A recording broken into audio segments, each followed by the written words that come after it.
এই ওয়েটার বিয়ের সাজে সেজে অর্ডার নিতে আসে। তখন হোটেলে বসে থাকার সমস্ত লোক তার দিকে তাকিয়ে থাকে। তখন ছেলেটি বসকে ডেকে বলে, এই মেয়েটি এখানে কি করছে? তখন বস বলে, তুমি বিয়ের সাজে কেন এসেছ? মেয়েটি বলে, স্যার আপনি তো বলেছিলেন ভিআইপি কাস্টমার এসেছে, আমি ছাড়া তাদের কেউ খাবার দিতে পারবে না, এই জন্য আমি চলে এসেছি। পার্টি শেষ হওয়ার পরে আমি সোজা বিয়ের আসরে চলে যাব, আর তৈরি হওয়ার টাইম পাবো না দেখে একদম রেডি হয়ে এসেছি, যাতে বিয়ের আসরে যেতে দেরি না হয়ে যায়। আসলে মেয়েটি আগেই বসের কাছে ছুটি চেয়েছিল যে স্যার 2 দিন আমি আসতে পারবো না, আমার বিয়ে। তখন বস বলেছিল, তোমার বিয়ে হোক আর অন্য কিছু, তোমাকে আসতে হবে, তা না হলে তোমার চাকরি ছুটে যাবে, কেননা ভিআইপি পার্টি আসছে।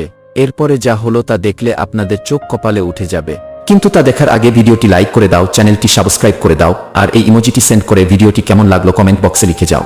লাস্টে বস তার ভুল বুঝতে পারে আর তার কাছে মাফ চাই এবং তাকে বিয়ে করার জন্য পাঠিয়ে দেয়।